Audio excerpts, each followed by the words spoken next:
Un jour, cette histoire, elle est écrite dans Chaim Moharan. Cette histoire, moi, je l'ai ressentie intimement à travers ma propre famille à moi, donc ça m'a touché énormément. Un jour, il y a un papa est venu chez Rabbi Nachman de Breslev avec un enfant de 8 ans. Maintenant, cet enfant de 8 ans, il a été traumatisé par une mort. Traumatisé, vraiment. Quand je dis le mot traumatisé, c'est comme les docteurs, c'est-à-dire le monsieur il fait un blocage.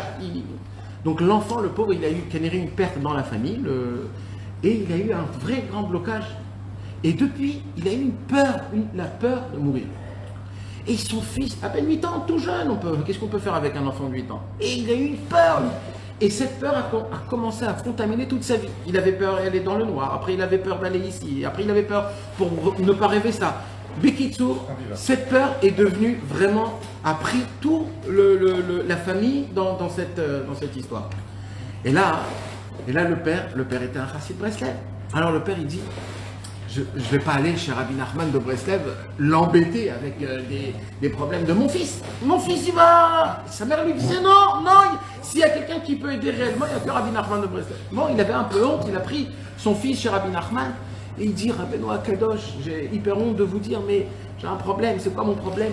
Mon fils, il a une peur énorme et il est terrorisé. Il est terrorisé à cause d'une mort, il a peur de mourir, il a peur du noir, il a peur de tout ce qu'on parle de la mort, il est terrorisé. Rabbeinu, il a dit où il est l'enfant. Alors il dit, voilà, il est là. Rabbeinu, il a pris, il a assis. Et Rabbeinu, il lui a parlé à un enfant de 8 ans, comme on parle à un monsieur de 40 ans. Comme on parle à un monsieur de 40 ans. Alors il s'est adressé à lui en deuxième personne. Alors en le vous voyant.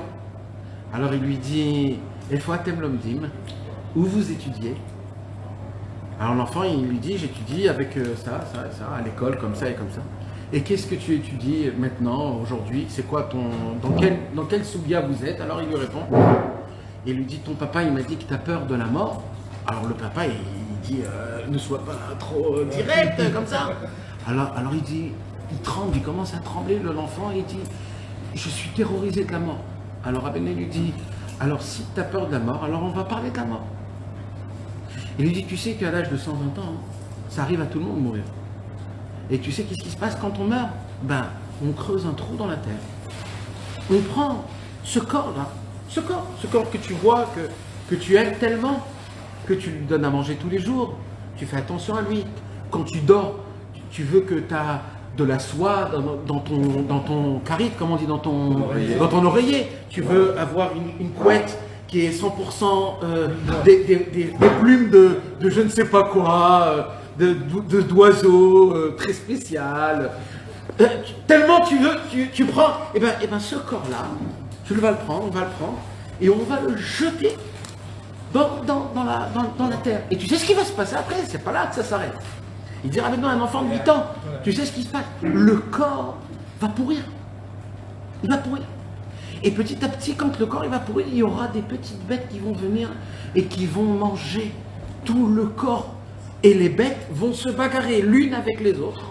Les vers de terre, avec les scarabées, avec les cafards, et Rabbeinu il commence à donner tout. Et l'enfant il est comme ça, il écoute tout. Et ils vont se bagarrer pour prendre quelle partie je vais prendre la meilleure. Et là, après qu'il termine tout un... Écoutez mes amis, permettre, parce que ce soir on va enlever tous les mouscamotes qu'on connaît ce soir. Alors, Bekitso, et là Rabbeinu il vient, il le regarde, il lui dit, nous, Mata Omer, Matem Omrim, qu'est-ce que vous en pensez de ce que je suis en train de vous dire? Et là l'enfant il ne pouvait pas bouger, il ne pouvait même pas terroriser. Il lui dit, tu sais, en vérité dans ce monde-ci, il n'y a rien à prendre. Le monde, il va te faire montrer comme quoi il y a plein de kiff, il y a plein d'envie, il y a plein de sensations. Tu vas croire ta femme, tu vas croire tes enfants, tu vas te croire toi-même, tu vas croire tes amis, tu vas croire tes employés, tu vas croire tes boss. Et petit à petit, le monde va faire en sorte que tu vas mettre une croix à tout le monde, à tes proches, à ta famille, à tes copains.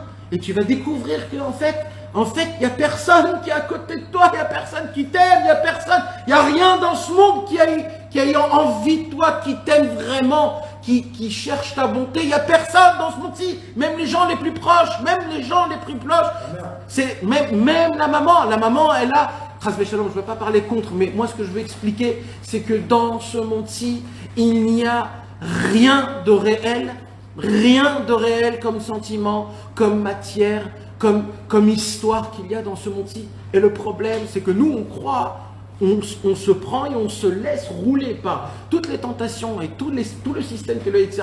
il essaie de... Et nous, on a de la émouna de ce monde-ci. On a de la émouna que ce monde va nous donner de la simcha, que ce monde va nous donner le rassasiement. Regardez ce qu'on a ici. Là, on a un paquet à manger, un paquet à manger, plein à manger. Mais de tout ce manger-là, on peut manger, mais jamais on peut être rassasié de ce manger-là. Regarde un exemple de comment le monde, il essaye de nous rouler dans ce monde-ci. Mais qui ce qui s'est passé, mes amis, avec Rabbi Nachman et ses petits-enfants, c'est que ce petit-enfant-là, c'est lui-même qui a raconté cette histoire. C'est pas Rabbi Nathan. Rabbi Nathan, il n'était pas... Cet homme-là, il a grandi jusqu'à l'âge de 80-90 ans. Et à l'âge de 90 ans, il avait le minag, cet enfant-là, qui n'était pas un Breslev, c'était un monsieur normal. Mais comme il avait le minag de venir tous les Ouman à Rosh Hashanah. Et tous les Ouman à Rosh Hashanah, il racontait à tout le monde la fameuse Pgisha, la fameuse rencontre qu'il a eue avec Rabbeinu, comment Rabbeinu lui a parlé des paroles de Emet. Et il a dit, jusqu'à aujourd'hui, j'ai 90 ans, jusqu'à aujourd'hui, je me rappelle des paroles de Rabbeinu. Maintenant, venez, on essaye de mettre un peu de la logique dans ça. Mais ça l'a calmé quand il est sorti. Alors, il a plus eu peur traumatisée.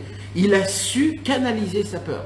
Il a mis cette peur dans ce qu'il fallait mettre, dans la peur du Yetzerara, des Averot, de ne pas se faire attraper par ce monde-ci, comprendre que ce monde-ci, c'est un monde qui est juste illusionné, juste pour que je puisse servir Hachem, que je puisse être content quand je ne suis pas, etc. Il a su, vous savez, beaucoup on parle de briser les tavot. Rabbeinu, il dit, qu'est-ce qui se passe quand tu brises une tava? T'en as deux.